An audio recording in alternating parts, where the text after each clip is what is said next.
peut se remettre.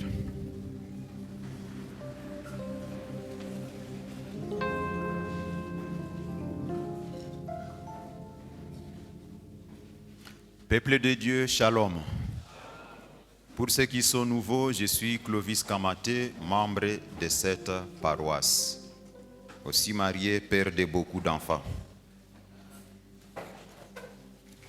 Aujourd'hui, nous avons un sujet intitulé « Que savoir sur l'évangile de la prospérité et ses incidences sur la foi et la praxis ecclésiale ». C'est un peu long, hein? Mais souffrez qu'on garde ça aujourd'hui. Que savoir sur l'évangile de la prospérité et ses incidences sur la foi. Vous pouvez vous limiter là-bas. Aujourd'hui, nous sommes en train d'introduire une thématique qui sera abordée peut-être pendant 2 ou 3 semaines. Et ça aurait été peut-être utile de l'aborder toute une semaine entière. Mais comme on s'est subdivisé, et parfois on est appelé de gauche à droite, on n'a pas pu tenir les coups. Mais ce qui est important, c'est de retenir une chose dans ta vie. Quelle est ta connaissance sur l'évangile de la prospérité? Qu'est-ce que toi tu connais de l'évangile de la prospérité? C'est l'important. Même si nous allons tourner gauche à droite, mais aujourd'hui nous aurons une bonne condensation, une bonne condensée pour voir et pour que toi-même tu arrives à doser ou à jauger ta foi pour voir comment tu évolues, comment tu interprètes, comment tu résistes à cet évangile-là, parce qu'elle est là. Et nous allons illustrer ça à travers 5 erreurs continuelles. Il y en a beaucoup, mais j'ai tiré seulement 5 erreurs dans cet évangile-là. Nous aimerions que chaque chrétien de cette paroisse, ce que tu es, ton engagement que tu as déjà pris, tu sois apte et que tu arrives à différencier les hérésies de la réalité fondée sur la vraie doctrine. Les hérésies et la vraie doctrine. Parce que c'est que nous sommes, évidemment nous nous alignons derrière une doctrine. Tu ne peux pas être de cette communauté si seulement tu n'acceptes pas notre doctrine. Tu travailles sous le drapeau de cette communauté, c'est-à-dire tu as adhéré à cette doctrine. Mais est-ce que tu as la bonne connaissance de ta doctrine? Parce qu'il y en a d'autres qui sont là, parce qu'évidemment Sebeka leur plaire, parce que Métanoïa leur plaire, parce que Jeune Joyeux, ils chantent bien, et maintenant ils sont là. Mais ils n'ont aucun fondement. Aussi, il y a d'autres qui se posent des questions. Est-ce notre doctrine la vraie? Il y a cela. Est-ce que être parti, faisant partie, membre de cette église, est-ce que tu es dans une vraie doctrine? Ou tu es aussi à côté?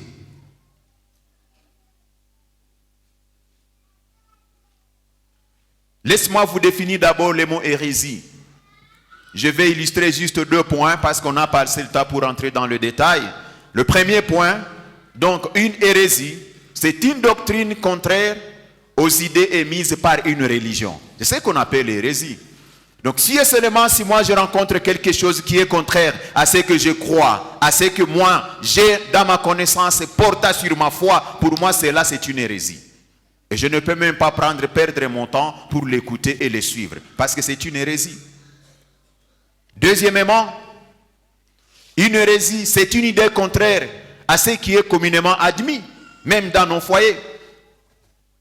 Mon épouse est là, si elle essaie de m'emballer dans des choses qui n'est pas admises chez moi, j'ai dit non, attends, vas-y pour l'épauler.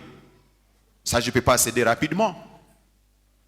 Malheureusement, nous avons beaucoup de gens qui cèdent à n'importe quel vent. Ils cèdent. Je vous donne un peu les origines des hérésies. Pourquoi les hérésies ont eu lieu? Pourquoi d'autres? Pourquoi nous nous appelons ceux-là hérétiques? Pourquoi vous les appelez comme ça? Et eux vous appellent aussi hérétiques. Ça, il ne faut pas oublier. Nous les appelons des hérésies, ceux-là. Vous les connaissez mieux que moi. Eux aussi nous appellent comme ça. Mais pourquoi? l'origine du mot hérésie, ou pourquoi nous les avions appelés des hérésies. L'hérésie n'est d'une divergence. Ce n'est qu'une divergence entre ce que toi tu es ou de ta connaissance et une autre connaissance. Une fois que tu t'opposes à ma connaissance, pour moi tu es hérétique. Parce que j'ai ma vérité. Mais là, c'est dit quoi? L'hérésie n'est d'une divergence entre écoles sur ce qui naît, la vérité, sur ce que la vérité formulée par les dogmes. La vérité formulée. Donc, il y a une vérité qui est formulée par les dogmes. Et cette vérité-là, une fois que tu sors de la vérité, eh bien, tu es hérétique par rapport à l'autre. Je ne dis pas par rapport à ce que tu es, Sebeka. Tu es hérétique par rapport à l'autre. Bon, peut-être le mot dogme peut paraître aussi nouveau. Il y a plein de définitions dedans. Je vais aller rapidement pour finir avec les définitions. Qu'est-ce que nous appelons dogme? Bon, c'est des définitions simples que j'ai tirées par-ci, par-là. Mais le dogme, c'est un point de doctrine établi ou regardé comme une vérité fondamentale incontestable. Donc, une fois je crois à une chose, je tiens et je ne peux pas lâcher. Ah, là, je suis dans mon dogme. Donc, je reste calé à ça. Bon, maintenant, parlons un peu aussi de doctrine rapidement. Et après, on va sortir dans des définitions pour ne pas vous remballer dans plein de termes. Parce que parfois, il faut rester, c'est tout un cours qu'il faut, je ne sais pas combien d'heures dedans, pour que vous arriviez à dénicher, à épingler, effectivement, comme il faut. Mais qu'est-ce que nous appelons doctrine? Parce que si, c'est ce qui remballe beaucoup d'entre nous. Oh, je ne crois pas à ta doctrine. Oh, ta doctrine est fausse. Oh, la mienne, c'est la meilleure. Oh, ça, là. Mais non, qu'est-ce qu'on appelle doctrine? Il nous est projeté là-bas qu'une doctrine, c'est un enseignement de notions qu'on affirme être vrai et par lesquelles on prétend fournir une interprétation des faits orientée ou dirigée vers l'action. Donc, une fois que tu es apte de produire une vérité, tu les défends, tu les démontres, c'est là ta doctrine. Je me rappelle même d'un cours de la philosophie où tu trouves un philosophe qui n'est pas pour les idées de l'autre, parce que c'est sa doctrine. Et chacun a ses élèves. C'est pas partisan de tel philosophe, eh bien c'est la doctrine que je crois. Même si l'autre philosophe, il viendra pour dire que non, moi j'essaie de voir les choses autrement, je dis pas question. Voici ma doctrine. Je suis derrière Platon, je suis derrière tel, je suis derrière tel. Chacun a une doctrine. Et la Bible nous dit quoi? Par rapport à tous ces genres d'adages qui remballent notre vie chrétienne, qui n'arrivent pas à nous laisser le temps de respirer, parce que c'est là où la plupart d'entre nous sont ramassés. Il suffit de te dire que notre doctrine est fausse. Tu crois à quelque chose qui n'est pas vrai. Déjà ta foi commence à bouillonner. Je crois à quoi? Je crois à quoi? Quelle est ma position face à ce qui m'est arrivé? Ce n'est qu'un terme. Rentre dans le dictionnaire, tu verras la signification du mot doctrine. Si tu n'as pas la foi, si tu n'as pas un fondement. Selon la Bible, la doctrine est une expression de la foi, est une présentation des faits qui font l'objet de cette foi. Donc, dès que je vous présente ma foi, dès que je vous présente les faits qui font l'objet de ma foi, là, je suis en train de vous amener à croire à ma doctrine. Même Jésus, il était en contestation avec le judaïsme parce qu'il ne voulait pas adhérer à cette doctrine-là. Et chaque fois avec les pharisiens, ce n'était que de palabres matin, midi, soir avec Jésus. Parce que Jésus leur montrait que votre doctrine est fausse. Et il disait que non, c'est la meilleure d'ailleurs du monde. Parce qu'ils sont l'origine d'Abraham. Ce n'est que ça comme leur fondement. Nous sommes de la famille d'Abraham. Comment tu peux nous dire aujourd'hui que notre doctrine est fausse et pourtant le père de la foi c'est Abraham, c'est lui sur qui nous sommes fondés. Jésus a prouvé par des évidences que leur croyance n'est pas du tout bonne. Je peux vous donner certains exemples pour que vous illustriez un peu ce qui nous sépare des uns des autres. Pourquoi les autres peuvent aujourd'hui, pourquoi quelqu'un peut t'atteindre? Il te dit que non, tu as une mauvaise doctrine. Ta doctrine n'est pas bonne. Ce que tu crois, ce n'est pas du tout bon. Je vous donne l'exemple des trinités. Ces mots ici nous divisent sur tout le plan. Il y a ceux-là qui ne croient pas aux trinités parce que tu es baptisé au nom du Père, du Fils et du Saint-Esprit. Et ils ont les preuves, ils te prouvent que non, toi, tu ne peux pas recevoir le Saint-Esprit. Et tu vois quelqu'un trembler comme ça. Il se dit, ah c'est vrai, oui, il tremble. Il ne dort même pas. Rentre dans la Bible. C'est là où il y a la vraie doctrine. Il y a d'autres qui sont autour de l'incarnation. Ils ne veulent pas accepter ça, comprendre ça. Il y a d'autres, l'expiation des péchés. Ils ne veulent pas accepter ça. Et c'est des termes comme ça, beaucoup de termes, qui aujourd'hui constituent de grands débats, je le dis encore une fois. J'aime la Bible parce que dedans, il y a une vérité. Et je n'aime pas quelqu'un qui va se filer sur un verset qu'il n'arrive même pas à terminer. Il prend seulement un mot, il se limite là-bas et puis dit que non, voici mon fondement. Non, il faut lire la Bible. Au siècle présent, aujourd'hui là, ce que nous traversons, c'est quoi? Je peux vous montrer certaines croyances dont, par exemple, tu peux te poser la question. Vous savez, aujourd'hui, on est un couteau tiré avec les témoins de Jéhovah parce qu'ils nient Jésus comme Dieu. Ils disent que non, Jésus n'est pas Dieu. Et on est un couteau tiré avec eux. Je peux vous donner l'exemple de nos amis qui sont là à côté. Les Kimbanguistes qui incarnent la Trinité dans les êtres humains. Il y a un être humain qu'on appelle Dieu le Père. Il y a un être humain qu'on appelle Dieu le Fils. Il y a un être humain qu'on appelle Dieu Saint-Esprit. Un être humain. Vous les connaissez, non? Ils sont là à côté de nous. C'est Simon Kimbangu. Voilà, lui-même, il est le Saint-Esprit. Et maintenant, je ne sais pas, quand il prie devant un foufou, s'il dit au nom du Simon Kimbangu, ça, je ne peux pas vous le confirmer, parce que je n'ai jamais vu ça. Mais au moins, il est prêche.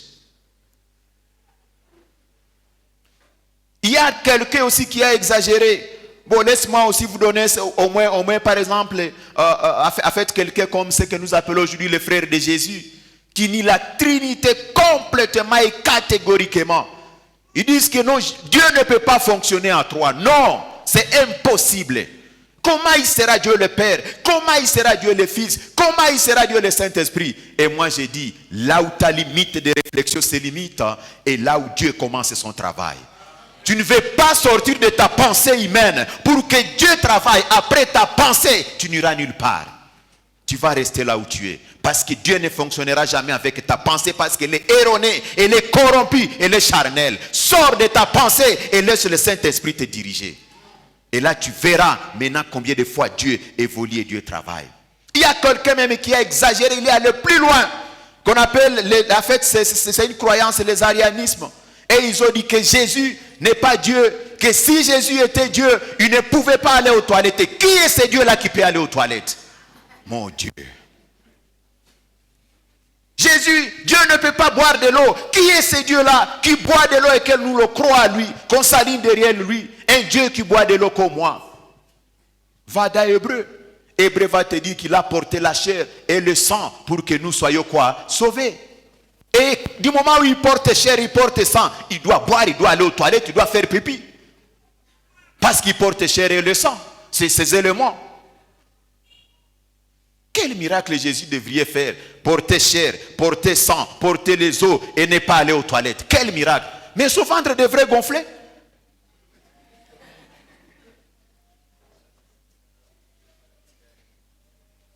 Chers frères, si tu n'arrives pas à dénicher les exagérations du moment, vous allez vous remballer dans des histoires dont vous ne savez pas où ça a commencé et où ça va finir. Aujourd'hui, nous avons les autres qui disent les dieux de noir. Les dieux de noir. Moi, je me dis parfois l'intelligence humaine est toujours erronée. Laisse-moi vous poser une question. Si aujourd'hui nous pouvons dire qu'il y a un Dieu de noir, un Dieu de blanc et Dieu de ci. Moi, je vous dis qu'au ciel, il n'y a pas de race. Et comme au ciel, il n'y a pas de race, rien ne sert de se cramponner sur la couleur de Dieu. Parce que Dieu n'est pas Dieu de race. Mais il est Dieu de ceux-là qui croient en son nom. Laisse-moi vous poser cette question. Ton âme appartient à quelle race? Non, ton esprit, pas même ton âme. Ton esprit à quelle race? Qui peut me répondre? Docteur Philippe, moi, toi, tu es médecin. Je te vois nègre comme moi. D'ailleurs, toi, tu as de la chance et tu es un peu bronzé. Mais ton esprit, là, à quelle couleur? L'esprit, le souffle de vie que Dieu a poussé à toi, à quelle couleur? Personne. Personne n'a défendu cette thèse. Mon esprit à moi est blanc. Mon esprit à moi est noir. Mon esprit à moi est jaune. Mon esprit à moi est rouge. Mon esprit à moi représente la divinité de Dieu. Personne ne peut me dire qu'il y a un Dieu de noir, Dieu de blanc, Dieu ci. Parce que même mon esprit à moi, il n'est pas noir même si je suis noir. Mais on te ramasse comme ça. On dit que non, Dieu est de noir. Ah, mais quand même, il faut être aussi. Il faut être aussi.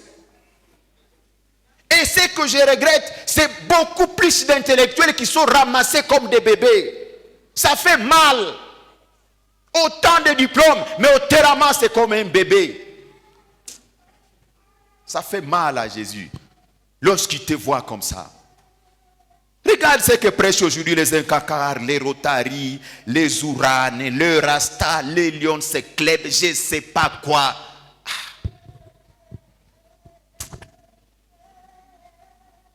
Vous savez, on va arriver bientôt là.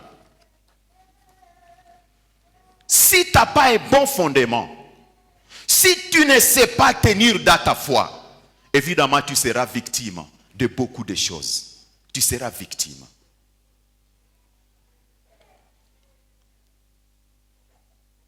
Deux choses auxquelles vous devez croire. Que savoir sur l'évangile de la prospérité et ses incidences sur la foi? Premièrement, c'est mieux de comprendre ce que l'on croit. Tu crois à quoi? Qu'est-ce que tu crois? Si tu ne comprends pas ce que tu crois, évidemment tu seras ramassé par toutes les croyances parce que tu ne sais pas ce que tu crois. Et tu ne comprends même pas ce que tu crois. Deuxièmement, qu'est-ce que tu apprends ailleurs? Qu'est-ce que tu apprends ailleurs par rapport à ta foi? Parce qu'il faut se mesurer sur ce que l'on croit. Si tu ne sais pas te mesurer sur ce que tu crois, évidemment, ce que tu apprendras ailleurs ne sera que pour s'ajouter à ce que tu crois, parce que dans toi, il n'y a rien. Ou soit pour combler le vide qui est en toi, et après tu dis que non, c'est maintenant que je reçois la vraie croyance. Parce qu'il n'y avait rien. Vous savez, les gens exagèrent. Hein? Parfois ça...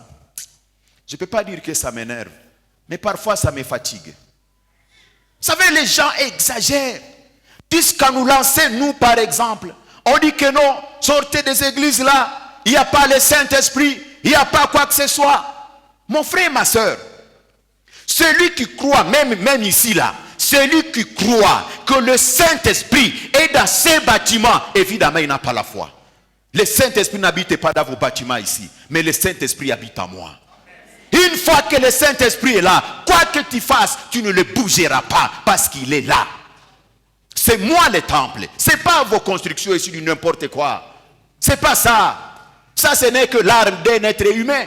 Un tremblement de terre peut passer et ça l'écrase. Mais moi, même si le tremblement passe, je serai toujours debout par la foi. Parce que le Saint-Esprit est là.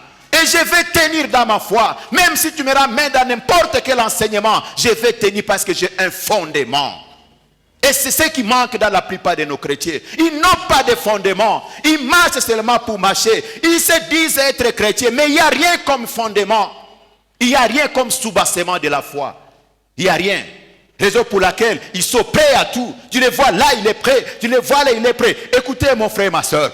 Aujourd'hui, si quelqu'un peut dire que venez chez moi, c'est là où il y a le Saint-Esprit. C'est là où il y a les œuvres du Saint-Esprit. Si quelqu'un aujourd'hui peut avoir le courage de les confirmer que c'est chez lui où il y a le Saint-Esprit. Et maintenant, Actes des Apôtres qui nous dit que le Saint-Esprit est descendu depuis des années et des années. Que faisait ce Saint-Esprit sur ce monde? Tu l'es caché dans la case de ta grand-père, de ton grand-père, pour que tu aies le retiré dedans et dire que maintenant il est là actif. Donc c'est-à-dire avant que tu ne commences ton petit truc aujourd'hui, ici au Congo, tous ceux qui ont été avant que ton truc n'existe, iront en enfer. Soyez intelligents. Soyez intelligents. Et tu vois, quelqu'un, il est là, il se borne sur ça. J'ai maintenant le Saint-Esprit, j'ai maintenant ça là. Et quand tu vois, lui, le Saint-Esprit, lui là, qui croit ça là, mais c'est déplorable. Parfois, moi, je dis, si c'est là le Saint-Esprit, si c'est là le Saint-Esprit, vas-y. Vas-y. Parce que moi, chacun si tu es chrétien, tu peux savoir comment mesurer le Saint-Esprit. Et si tu n'es pas encore arrivé au stade de mesurer le Saint-Esprit, et c'est dommage pour toi. C'est dommage.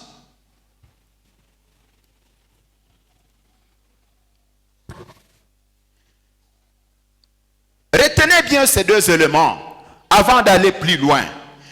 Il vaut mieux de bien savoir différencier qu'est-ce l'évangile de la prospérité et l'évangile fondé sur la prospérité. L'évangile de la prospérité et l'évangile fondé sur la prospérité. C'est bien de les savoir. Allons-y maintenant vers les 5 erreurs courantes qui nous remballent. Les 5 erreurs.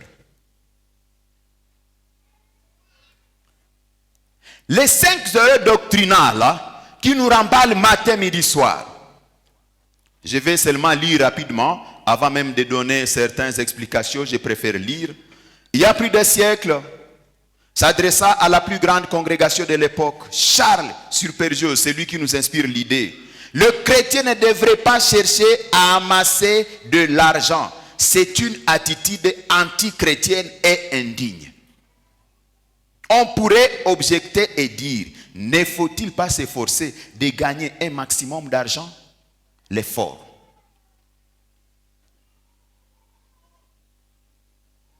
Il va plus loin, il dit, malheureusement avec le temps, cet enseignement est devenu obsolète. On prône aujourd'hui dans la plupart des méga-églises, dans le monde, un nouvel évangile qu'on a tantôt nommé évangile dit nommer, le réclamer, évangile de santé et de la richesse, évangile de la prospérité ou encore la théologie de la confession positive.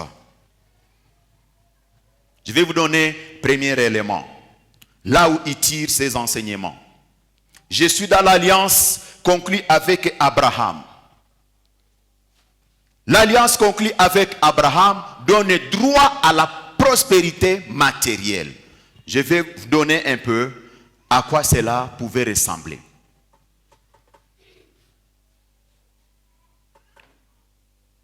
Dieu, il voit Abraham, païen, dans son pays là de Our, où il était. Il le voit païen. Dieu envoya Abraham, il voit quel est l'élément qui préoccupe Abraham dans sa vie quotidienne.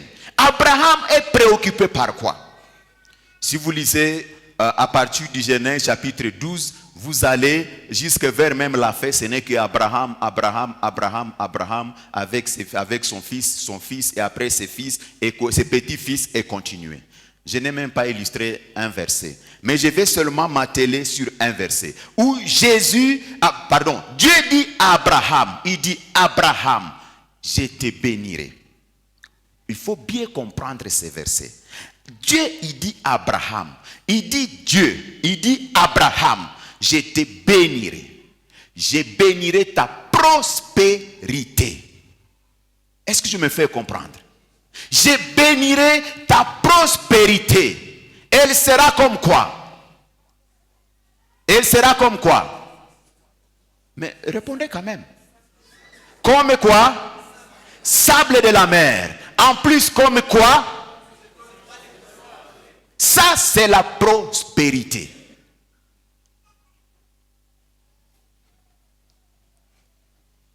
Donc, pour que tu arrives à épingler ça comme il faut, la bénédiction que Dieu a renvoyée à Abraham était au prorata aux besoins qu'Abraham avait. Quel était le vrai besoin d'Abraham? Abraham n'avait pas de quoi? N'avait pas de quoi? Participez quand même. Abraham n'avait pas d'enfant. Et lorsque Dieu a vu dans l'entièreté d'Abraham, tout ce qu'il a vu, c'est qu'Abraham manque, c'est l'enfant. Et c'est là où je dois envoyer ma bénédiction. Amen. Amen. Laissez-moi vous découvrir ceci. Lorsque Dieu a appelé Abraham, Abraham n'était pas pauvre comme vous le croyez. Parce que aussi, il y a parmi nous, il y a même des gens qui ne savent pas définir le terme pauvre. Attends. Il y a de ces chrétiens-là qui ne savent pas définir le terme pauvre. Parce que quand on dit pauvre, déjà les idées vont vers matériel, vont vers les enjeux, vont vers l'argent. Non, c'est pas ça. Abraham était pauvre en progéniture. Il n'avait pas d'enfant. Et Dieu a envoyé Abraham. Il dit que non, écoutez, si je motive Abraham de sortir de son pays vers le pays de Canaan, il faut que je touche sur son vrai problème. Et le vrai problème, c'est quoi? C'est l'enfant. Mais si je viens autrement que l'enfant, Abraham va résister. Et maintenant Dieu dit, écoutez Abraham, regarde là-haut, les étoiles là, comme tes enfants. Ah, Abraham dit, moi là, avoir enfant là, avec cette stérilité de ma femme là, Sarah que tu m'as donné. Oui, regarde là-haut là, tu verras. Ça là, sont tes enfants.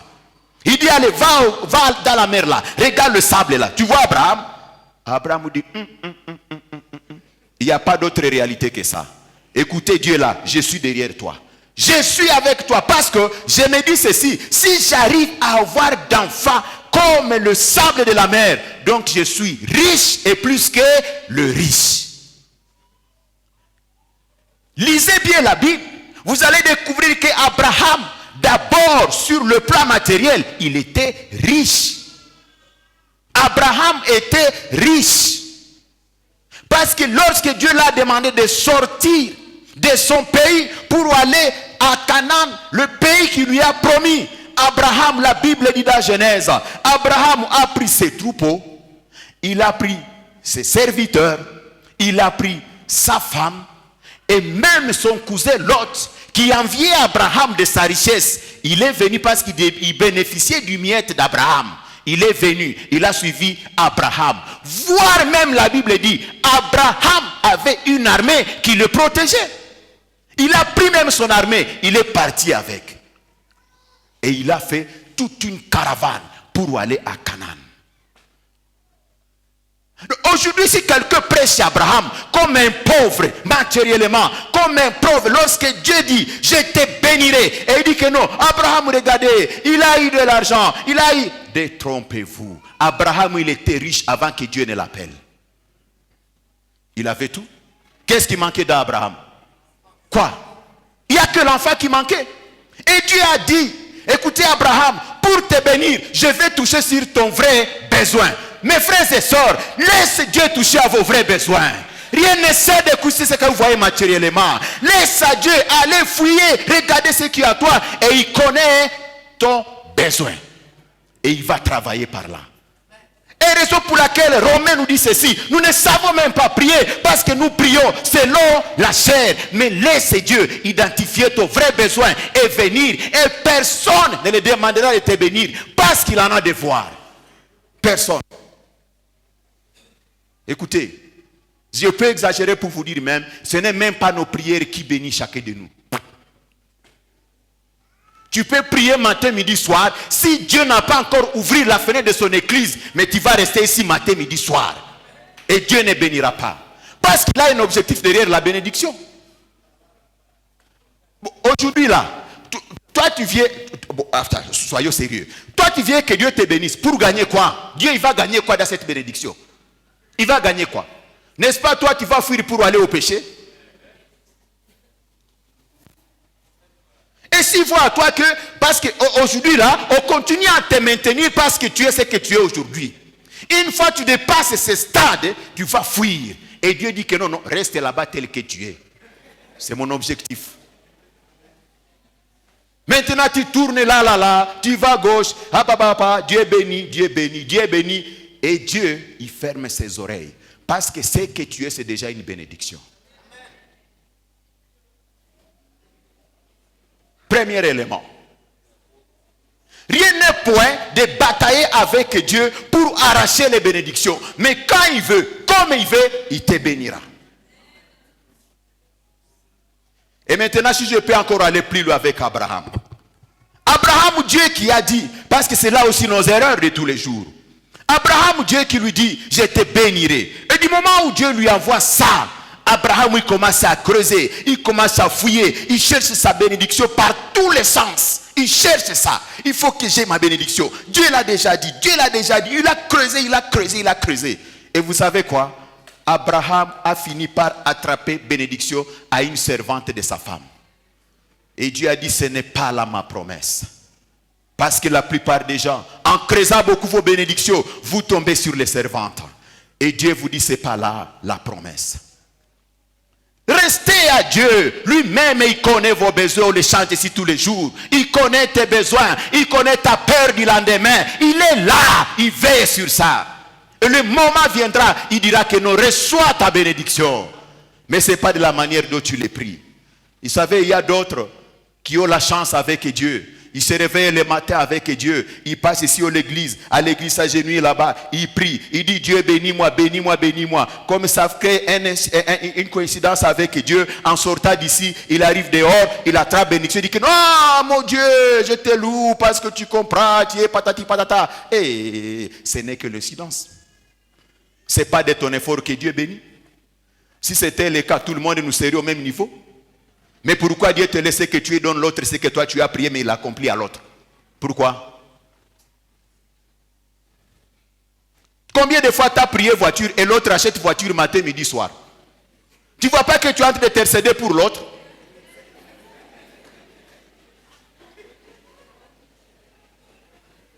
Je peux aller plus loin. Je peux aller plus loin.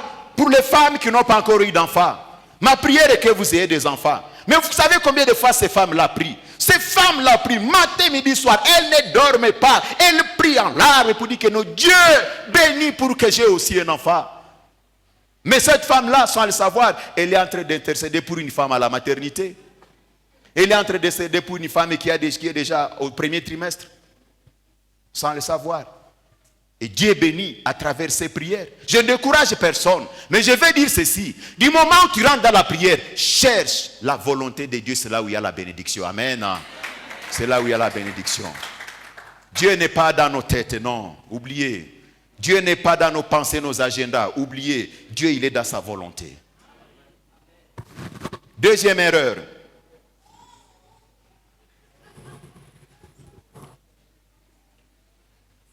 Deuxième erreur, il est dans ce que nous appelons le sacrifice de Christ. Aussi, le péché de la pauvreté matérielle. Le sacrifice de Christ.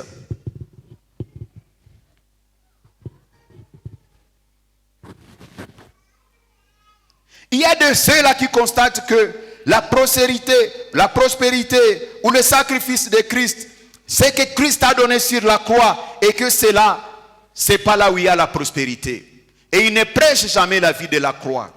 Il ne prêche jamais ce que Jésus a fait sur la croix. Mais laisse-moi vous donner les principes élémentaires de la vie chrétienne et de savoir que Jésus a porté à la croix notre péché, nos maladies, nos peines, nos douleurs et voire même la pauvreté. Tout ça, c'est sur la croix de Golgotha. Et maintenant, moi, que le moral a joué, du moment où Dieu a tout, du moment où Jésus a tout mis sur la croix de Golgotha, Dieu a tout sacrifié là-bas. Tous mes sujets de prière sont sacrifiés sur la croix de Golgotha. Si tu ignores comme quoi tu marches dans la victoire, évidemment tu vas continuer à te plaindre pour les sujets. Tu vas continuer à t'agacer, à fixer ton regard. Je dis bien, si tu ne marches pas dans la victoire, tu vas continuer à fixer ton regard sur les sujets qui te préoccupent que de fixer le regard sur Jésus sur la croix. Parce qu'il a tout remporté sur la croix. Maintenant, toi, tu vas te borner matin, midi, soir sur tes sujets. Écoutez, tu ne vas même pas manger pour les sujets de prière. Tu ne vas même pas dormir pour les sujets de prière.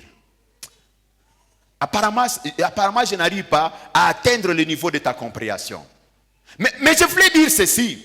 Jésus a tout porté sur la croix de Golgotha. Ça, c'est clair. il faut lire dans Galates pour que tu arrives à identifier ça. Les maladies sont portées sur la croix de Golgotha. Même si je tombe malade, ce n'est pas veut dire que je vais mourir. Non, je tombe malade parce que je suis en train de vivre dans un monde corrompu où il y a malaria moustique. C'est ce qui me rend malade. Mais même si je tombe malade, mon esprit à moi n'est jamais malade. Amen. Hein? Parce que mon esprit à moi marche en victoire. N'est jamais malade. Laisse-moi vous donner certains exemples. Vous savez, nous autres là, je pense que le frère comme Philémon il est là. Je ne sais pas si Jonathan est là. Vous allez bien comprendre comment l'esprit ne tombe jamais dans nos histoires là qui préoccupent nos nerfs. Tu es au travail là. Ton contrat s'arrête aujourd'hui. Ce qui préoccupe ton contrat, c'est ta chair, ton âme et le reste. Mais ton esprit, il est toujours au travail. Luanga, si aujourd'hui là on dit que non, tu n'es plus là, à cet endroit-là. Déjà demain tu vas te réveiller, ta porte est ouverte. Ton esprit sera en train d'ouvrir la porte. Ton esprit sera à l'ordinateur. Ton esprit sera en train d'envoyer le courrier. Ton esprit sera en train d'envoyer les mails. Et ton adresse, tu ne l'oublieras même pas. Parce que ton esprit ne tombe jamais en faillite. Et fais attention. Si ton esprit tombe en faillite, ça c'est une médiocrité spirituelle que tu ne peux pas arriver à faire quoi? À remonter. Fais de ton mieux pour que ton esprit ne tombe pas dans la pauvreté. Parce que si ton esprit tombe dans la pauvreté, eh bien tu mourras pauvre. Mais il faut avoir l'esprit riche. Parce que quand j'ai en moi l'esprit riche, je vais travailler dur pour atteindre les objectifs de mon esprit. Est-ce que ça passe? Est-ce que ça parle? Si mon esprit est affaibli, eh bien, d'une manière générale, et mon entièreté est affaiblie. Mais si mon esprit est fort, l'esprit là, il va pousser mon corps à travailler dur, à travailler fort, parce que mon esprit est fort. Et je ne serai jamais pauvre. Je ne proclamerai jamais la pauvreté, parce que l'esprit à moi est tellement riche. Et c'est ce qui remballe les gens. Oh, tu vois, vous êtes pauvre. Qui t'a dit que moi je suis pauvre là? Moi je ne suis pas pauvre. Et je ne peux jamais déclarer. Je ne suis pas pauvre. Jamais. Jamais. Ne proclame jamais dans ta vie que tu es pauvre. Jamais. Jamais. Dire toujours que tu es riche. Deuxième erreur. Jésus a tout porté sur la croix. Rien ne sert de se battre pour les choses où Jésus a déjà fini son travail. Laisse-moi aller sur troisième erreur parce que, en fait, il y a le temps qui court derrière. Bon, parfois, c'est ça aussi un facteur de la médiocrité de nos chrétiens. Parce que comment voulez-vous que le soir chrétien dimanche, 30 minutes de prédication et après tu crois que tu seras fort spirituellement? On te dit chaque lundi il y a méditation, tu n'es pas là. Vendredi il y a prière, tu n'es pas là. Et dimanche tu viens ici, 30 minutes de méditation. Comment veux-tu que tu aies fondement pour pouvoir identifier ces hérésies et ces dogmes qui passent partout? Hé pasteur, avec ça vous voulez que je reste 30 minutes et sortir? Non, arrêtez avec ça. On continue. Troisième facteur. Les chrétiens donnent pour... Troisième facteur qui montre combien de fois tu rentres dans l'hérésie, c'est lorsque les chrétiens donnent pour recevoir en retour. Quand tu donnes pour que tu reçoives aussi en contrepartie, écoutez, avec Dieu on ne fait pas les riz et les bas. Quand tu donnes, tu fermes les yeux et tu t'en vas. Ne venez pas réclamer, oh non, j'ai donné ma dîme, oh il faut que Dieu bénisse. Qui t'a demandé de donner ta dîme pour bénédiction? On ne donne pas la dîme pour bénédiction. On donne la dîme parce qu'on est reconnaissant de ce que Dieu a fait. Full stop. Et maintenant vous agacez les gens. Oh d'ailleurs, je donne ma dîme, je me casse, je suis d'ailleurs présent.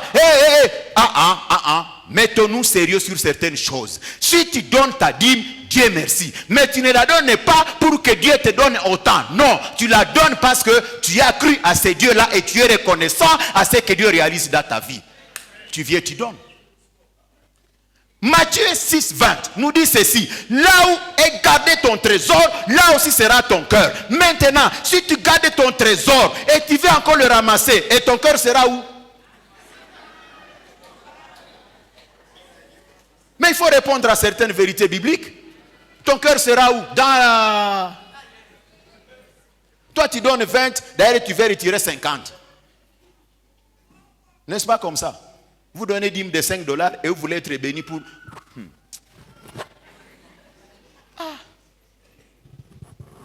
Non, avec Dieu, laisse-moi vous le confirmer très bien. Avec Dieu, il n'y a pas le jeu de donnant. Non. Avec Dieu, on s'aligne sur les hauts faits et les bienfaits de Dieu. Et après tu viens, tu donnes. Celui qui te dira un jour que, écoutez mon frère, donne 10 dollars parce que Dieu va te donner 100 dollars. Dis tout simplement mensonge. Oh, donne 100 dollars à contrepartie. Tu vas recevoir 1000 dollars. Zéro, tu ne l'auras jamais. Donne 10 000 parce que Dieu va donner 100 000. Il y a même d'autres qui exagèrent. Qui disent que tu as déjà conduit une voiture. Tu dis non, je n'ai jamais conduit. Allez, prends volant. Prends volant, donne 100 dollars, prends volant. Et après toi la volant. Et première vitesse, c'est papa. Deuxième vitesse, c'est papa. Oh. Hey. D'ailleurs, la manière dont tu fais rentrer la vitesse, c'est pas comme ça. Le levier n'est pas là. Et puis tu vois quelqu'un, matin, midi, soir, il est là. Cette fois-ci, j'aurai ma voiture. Dieu merci, la voiture est là. La voiture est là. D'ailleurs, il va rêver en train de rouler dans la carrosse. Oh. Ce n'est que l'intelligence qui est erronée. Mais Dieu n'est pas dans vos histoires là. Si Dieu était Dieu d'Égypte, si Dieu, écoutez bien, si Dieu était Dieu d'Égypte, nos pasteurs seraient premiers à avoir de belles voitures du monde. Parce que Dieu ne pouvait pas accepter qu'un jeune pasteur comme Mawano se promène sur une petite moto de 600 dollars, 700 dollars, alors que Dieu, il est Dieu de voitures. Jamais. Mais pour montrer qu'il n'est pas Dieu de voitures, il n'est pas Dieu des avions, il accepte même parfois qu'il manque carburant pour sa moto. Malheureusement, il peut manquer carburant et puis vous êtes là. Avec ça, il faut 30 minutes. Calmez-vous.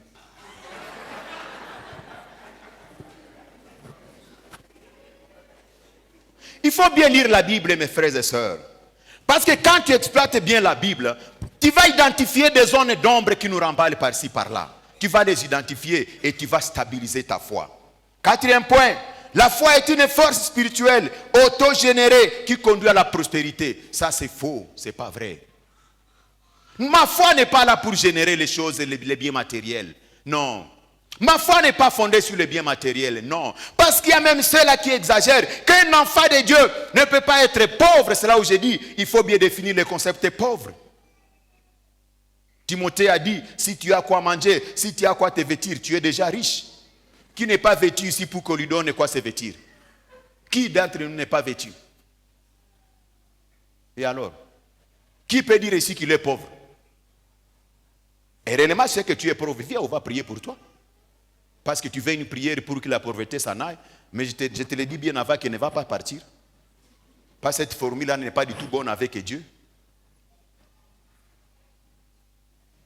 Et après on vous dit que non, si la foi n'est pas fondée sur les matériels, si tu es là et qu'il n'y a rien à toi, et qu'il n'y a rien dans tes finances, et qu'il n'y a rien dans ton compte bancaire, et qu'il n'y a rien dans ceci, cela, écoutez, tu n'es pas digne d'être appelé chrétien, parce que Dieu n'est pas Dieu des pauvres. Écoutez, Dieu n'est pas Dieu des pauvres matériels, mais je vais vous relever une chose. Dieu n'est pas Dieu des pauvres spirituels, mais il est Dieu des pauvres matériels. Ça passe? Et en dernier lieu, je vais me limiter d'ailleurs par là. Déjà, vous pouvez me préparer le livre d'Éphésiens chapitre 4, verset 14. Je suis en train de finir. Et Colossiens 2, 7, 8. Je ne sais pas si la cabine a préparé ces deux versets-là. Mais si vous les avez, vous allez les projeter. Parce que je vais sur un dernier point. Et après, je vais lire les deux versets pour tirer ma conclusion et laisser la place à quelqu'un d'autre. La prière est un moyen pour forcer Dieu à accorder la prospérité. Ça, c'est la 5e erreur. Beaucoup de gens sont dans des prières. Beaucoup de gens se cassent les nerfs matin, midi, soir. Ils ne dorment pas. Ils se privent de quoi manger. Parce qu'ils forcent Dieu dans leur prière à leur donner des biens matériels. Écoutez, ce n'est pas ta prière qui va changer la décision de Dieu. D'ailleurs, tu es pécheur. Même la foi, tu n'es même pas fondé sur la foi. Et puis tu veux que ce que tu es en train de prier Dieu, Dieu change ce que tu crois. Il faut venir lundi pour que tu comprennes quand je parle. D'ailleurs, tu es pécheur, ta prière ne peut pas changer Dieu. Il faut venir lundi 15 heures pour comprendre. Il y a de ceux-là qui ne veulent pas fonder la foi sur la parole. Raison pour laquelle vous verrez beaucoup d'entre eux, ils disent venez d'abord tel que tu es et après le reste après. En t'appelant, venez tel que tu es. Je ne refuse pas. Mais faites attention parce qu'à peine arrivé, tu vas continuer à rester tel que tu es entré et rien ne changera de ta vie. Nous là, moi je préfère te dire la vérité pour que ta foi d'abord soit bien affermie, pour que tu aies un fondement digne, un fondement sur la parole et après le reste va suivre. C'est ce que la Bible nous dit. Mais ne vous découragez pas dans la foi. Ne vous découragez pas dans la foi, mes frères et sœurs. Parce qu'il y a beaucoup qui ont abandonné leur foi. Parce qu'ils ont reçu des prédications qui ne sont pas dignes. Et d'ailleurs, c'est là où vous verrez quelqu'un. Laisse-moi vous donner cet indicateur. Vous verrez quelqu'un, aujourd'hui il est là. Parce que c'est dit que non, c'est ici où il y a la prospérité. Et quand il reste un an, il ne voit rien. Il n'y a rien qui arrive là. Il sort, il va encore ailleurs. Il dit que non, c'est peut-être ici où ça va marcher. Il arrive là, il trouve il n'y a rien. 1 an, 2 ans, il sort, il va encore là-bas. Mais tu finiras où? Le problème, ce n'est pas que là où il y a la bénédiction. Mais le problème, c'est ta propre vie. Ta vie n'est pas fondée sur la vraie parole. Une fois fondée sur la parole, tu vas arrêter de te batailler avec Dieu. Ça, ce n'est que des batailles. Qui a trouvé Éphésiens? Personne n'a cherché. Éphésiens 4 et 14. Oui, vas-y, Papa Paulé. Ah, voilà. Non, Éphésiens, ça c'est Genèse. Moi, je cherche Éphésiens 4 et 14. Papa Paulé, tu as trouvé? Oui, merci, papa. Ah, voilà, c'est bon, merci, c'est bon. Éphésiens 4 et 14. Merci beaucoup, Papa Paulé. En fait que nous ne soyons plus des enfants flottants et emportés à tout vent de doctrine, par la tromperie des hommes, par les ruses, dans les moyens de séduction. Nous voulons voir des chrétiens qui vont tenir debout. Nous voulons voir des chrétiens qui ne vont pas balloter. On dirait qu'ils n'ont pas de racines. Des chrétiens à tout va, ça chatouille les oreilles. Des chrétiens à tout temps, ça tourne dans la mémoire. Oh papa. Voilà ce que dit Éphésiens. Ne soyons pas des enfants. Vous savez, les enfants, c'est quoi? Les enfants, c'est un âge où tu as besoin du lait maternel. Nous voulons voir des chrétiens adultes et pas des chrétiens enfants. Et les chrétiens enfants, ils ont besoin de palper. Ils veulent palper partout. Parce qu'ils n'ont pas un bon fondement sur lequel ils doivent dire que non, voici ce que je suis. Non, voici ce que je veux. Écoute, la prospérité n'est pas dans ce que tu penses dans ta tête. Mais la prospérité, elle est cachée dans la volonté de Dieu avec l'énergie que tu vas fournir. Tu ne travailles pas, tu resteras tel que tu es, pauvre à jamais. C'est comme quelqu'un qui a eu son diplôme. Toi, tu as eu ton diplôme, c'est pas si c'est là. Tu vois offre et tu ne veux pas postuler. Qui saura que tu as un diplôme? Qui saura? Mais tu dois fournir un effort pour visibiliser ton diplôme. Même si tu n'es pas sélectionné aujourd'hui, demain il y aura encore une autre opportunité. Tu lances encore. Après, d'ailleurs aujourd'hui l'internet est moins cher. Vous jeunes là, qui me regardez comme ça là. Aujourd'hui, il y a Internet. Vous ne voulez pas lancer vos dossiers. Qui saura que tu es licencié? Qui saura, mon frère? Lance ton dossier par-ci, par-là. Et Dieu, maintenant, il va exaucer à partir de ces dossiers-là. Toi, tu es tranquille là. Tu dis que non, j'ai fini mes études. Licencié, patati, patata. Master, ça, là. Oh, c'est pas quoi, docteur. Reste docteur tel que tu es et tu verras ton Dieu là s'il va te relever comme docteur. Tu verras. L'équation est simple. Non. Et puis maintenant tu verras qu'il va dire que non, on va prier pour ton diplôme. Et on ramène ton diplôme ici, on prie pour ça. Même si le prix matin, midi, soir, tu ne sortiras pas de là, tu vas rester ici. Il n'y a que ton pasteur qui te saura que tu as un doctorat. Mais l'extérieur ne saura pas que tu en as. Alors que les besoins sont là. Sortez de vos naïvetés, sortez de la non-croyance. Ça va vous permettre de booster la foi. Parce que la foi a besoin d'être boostée. Si elle n'est pas boostée, tu vas flotter et tu vas continuer à nager sur ce que tu es. Ici, on a fait un exercice. Quand on cherchait les comptables, c'est ici où on communiquait. Comptable. On a soumis quelques-uns au test. N'est-ce pas qu'il s'est défendu scientifiquement? Et maintenant, est-ce que cette maman-ci là, est-ce qu'il est encore au chômage? Et toi, tu as gardé ton diplôme de comptabilité, tu n'as pas essayé. Et pourtant, c'était toi qu'on devrait prendre. Et tu es resté là gonflé, croyant que c'est là où Dieu te voit. Dieu ne te verra pas dans ton gonflement là. Sortez de vos orgueils qui ne servent à rien. Les gens se cachent dans des orgueils. Ils sont là, il faut que regarder. Tu regardes quoi? Dieu n'est pas dans ton regard. Dieu veut la soumission totale. Dieu veut te relever dans ta soumission totale pour que maintenant il te relève. Arrêtez de cela là. Dieu n'est pas dans vos histoires là. Colossiens, lis-moi Colossiens puis je m'arrête là-bas. Dis-moi Colossiens. Renvoie-moi à Colossiens 2:7. Étant enraciné et fondé à lui et affermi par la foi d'après les instructions qui vous ont été données et abandonner les actions de grâce. Étant enraciné, voici les chrétiens à qui on a affaire. Nous voulons des chrétiens qui sont enracinés dans la parole de Dieu. Ils ont des racines, ils ont renvoyé des racines dans la parole de Dieu. Même si le vent vient de n'importe quel côté, ils vont tenir parce qu'ils ont des racines qui tiennent bien. Racines qui sont ressourcées. Et pas des chrétiens, quand tu regardes, tu te poses la question, où est-ce qu'il a cru? Et pourtant, il n'a pas la même croyance que les autres. Parce qu'il faut se poser la question, est-ce que nous croyons la même chose? Parce que parfois, quand on ne croit pas la même chose, on voit quelqu'un, il y a des gens ici qui me voient comme un petit Jésus. Je ne suis pas ici Clovis Kamaté, point.